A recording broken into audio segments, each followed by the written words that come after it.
Thank you. Presiding Officer, can I, like Nigel Donn, begin by thanking the Green Party and independent members of this Parliament for committing what for them is limited and therefore precious debating time to this subject matter. We may not all agree on how in-work poverty has reached the scale it has and how it should be tackled, but there is, across much of this chamber, more, if we set aside the usual tribalism, that unites us on it than divides us. Therefore, it's good to have the opportunity to shine a light on the disgrace that is in-work poverty, and what a disgrace. 53% of adults and 110,000 children living in poverty reside in a household where at least one person works. 18% of employees, more than 400,000 people in Scotland, are paid less than the living wage. And as Alison Johnson highlighted, the situation is worse in rural areas where costs of transport and heating, etc., are also higher. Presiding Officer, it's incumbent on all of us to push the living wage as far as we can and be seen to push it. The Scottish Government has taken a lead by ensuring all staff covered by the public sector pay policy receive at least the living wage, and bringing influence to bear beyond that where it can, most notably in the case of the new ScotRail franchise. The Parliament has followed by becoming an accredited living wage employer, joining more than 140 others.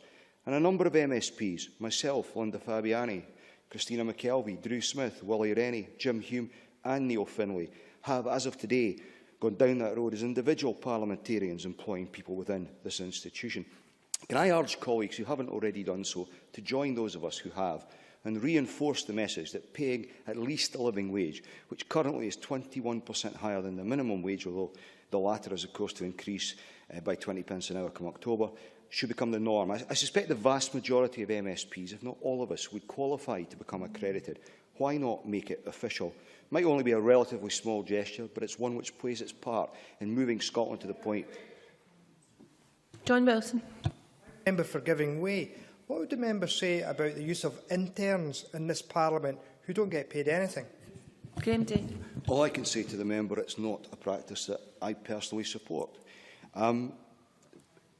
The Scottish Living Wage Accreditation Scheme, which shortly celebrates its 1st birthday, not only ensures a fair wage for employees, it also helps promote the benefits of paying the living wage to the employer.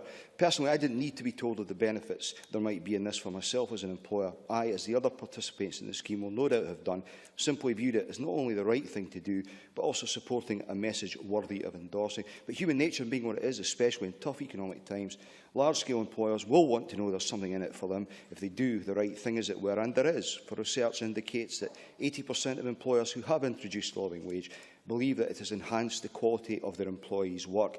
Employers also report a quarter less absenteeism than before they introduced the living wage, and 66% of employers thought that it made a difference when it came to recruiting and retaining staff. And this message needs to be spread because there are too many paying the minimum wage or employing, if that is the right word, people on zero-hour contracts. I was struck, no doubt as others were, by 2 examples offered of the impact of zero-hours contracts ahead of this debate by the CAB. The laundry worker laid off for 3 weeks due to a mechanical breakdown and having to be referred for food parcel support, and the individual who'd had only 3 days' work in the last month, which earned him just £150, who was also directed to the local food bank. Presiding Officer, how can that be considered acceptable in this day and age? Thank you.